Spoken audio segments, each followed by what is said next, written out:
YouTube, what's up? It's the solution for kicks. Remember to follow me on Instagram as well. Same title, The Solution, exclamation mark, number 4, kicks with a Z.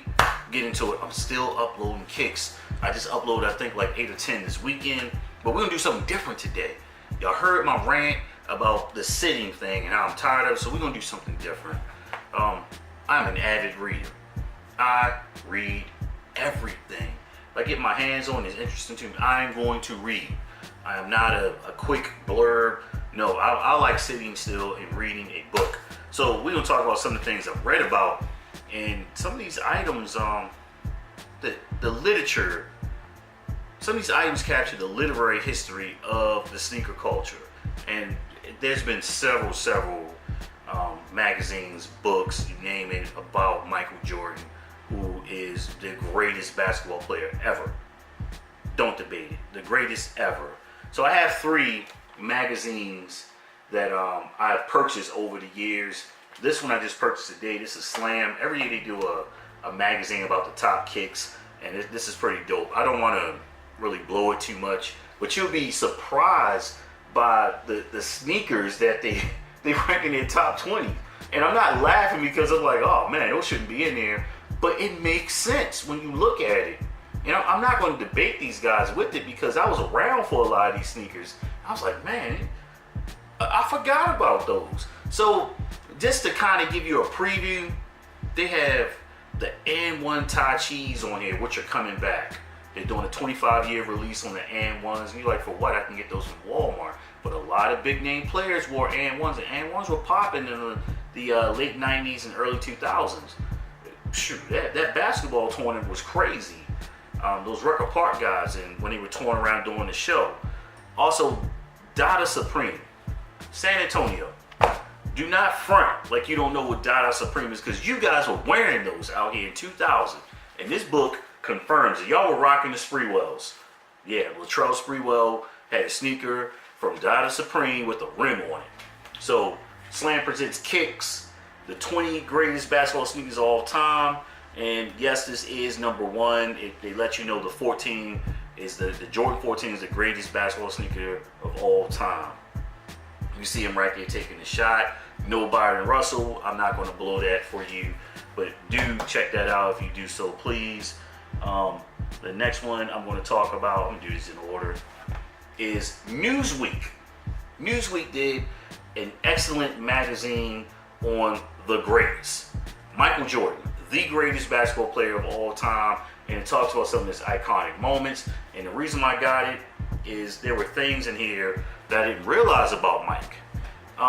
Mike, statistically wise, isn't number 1 in everything, y'all. He's number 1 in our hearts and minds, and you look at his career, his body of work, before his Wizards time, which he still was a really good player with the Wizards.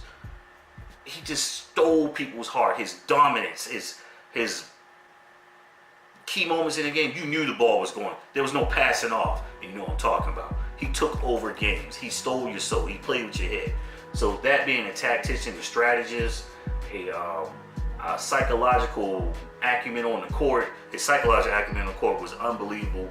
And this Newsweek magazine talks about this. And I got this in 2014, mid-2014, they got it. And it does talk about the sneakers. So I'm actually going to open this one up and not, lead y'all. Because I want y'all to buy the one down there just so you can get some history. Because a lot of you don't know the history on sneakers. You think you do. But all those unique sneakers, Of course, this is from 2014, so some of the later ones aren't in there. And real sneakerheads like us, we don't really care, after the 14s, we're good, all right? We're good. We don't really care about the rest of the ones. I do have some 31s. I like the 31s. And some really, hard to find ones like the Dornbetters. Look at those Dornbetters down there, man. Whew, those are mean. In the 10s, yeah. So look, nice, awesome picture. Mike had some bad feet. Right, look at what he was doing, man. His feet took a beating. You know something, Mike? My feet, I understand. Mike, I understand. My feet don't look like that though. Because my old line of work, my feet took a beating, but they don't look like that. All right. Then the one I bought first, I got this in 2009. Shoot. I know I was in Korea when I got this. Yeah, I was. I got this like September 2009, if I'm not mistaken, from the Post Exchange, the magazine rack over there. Can't Walker, Taegu, Korea, Daegu, you know, for most people. And what got me was the magazine was actually backwards. It was like this. And this is from Slam. It's a Hall of Fame tribute to Michael Jordan. You know, he went in the Hall of Fame that year. And a lot of people didn't like his speech, but it was brutal. But that's Mike. And it talks about the legend of him, rare photos. You know, of course, there's an amazing poster in here. Check that out. You know, he's rocking the 2s in this one. The Slam Dunk Championship. Just his dunks back then were just insane. I think a lot of times guys were running down the court on a break and they stopped and watched to see what he was going to do. You know, his changing hands layup. You know, he did it to Utah, then he did it to the Lakers. If you remember that, you know, he did that in midair. You know, just crazy. Crazy.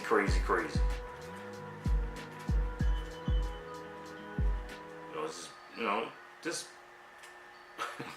look what he's doing to Pat Ewing, one of the greatest centers of all time. You know, they had some battles in the Knicks. So somebody asked me, hey, the solution, you think LeBron would be considered great in the 90s? No, he'd be really good. He'd be really good, but not great. He wouldn't throw the... It was just too physical for his style of play. And him begging for the fouls like that and beating the crap out of him. You see him right there with the ones. Those are the ones I had when I was a little boy. I was 10 years old. My dad got them for me. I mention this story a lot. And I'm going to get those. I'm going to get those. So it's got to be the shoes. Talks about those, you know, those color, those silhouettes every year that were coming out. You know, man, I don't have all of these, by the way. I have certain ones and a lot of certain, obviously the ones, but I have a lot of certain ones. And I'm a Jordan fan, but which ones I really don't like? Ooh, the 15s. Ugh, goodness. Then the 17s, you gotta throw those in there. The 16s, yeah. The Chicago 16, the red ones, I think they made 50-11 of those, and they were all over outlets. I just got tired of seeing those things. They couldn't lower the price enough on them to get people to buy them. Those were ugly. Oh my goodness, he's put some clunkers out, okay? He's put some clunkers out, face it. You get to see some of those. All right. But right there, the 23s in the Chicago red. Oh, those are some ugly ones. Those aren't it, but imagine the red ones. Unless you just love red for reasons known to you. All right, and there it is. Michael doing what he does and statue. But like I said, get some literature, y'all. I need to frame these. All right, because my 2009 Slam, this one right here is getting bad shape. I need to frame it, you know. But I do like to pull it out and look at it from time to time and check out, you know, what's popping, if they're gonna bring that sneaker back in that original colorway. But that's neither here nor there. Remember, it's not about how much you paid for the sneakers, why you paid that much, and know your history, man. This is why the culture is the way it is. This guy right here, and his career. All right, and I'm out of here. Boom.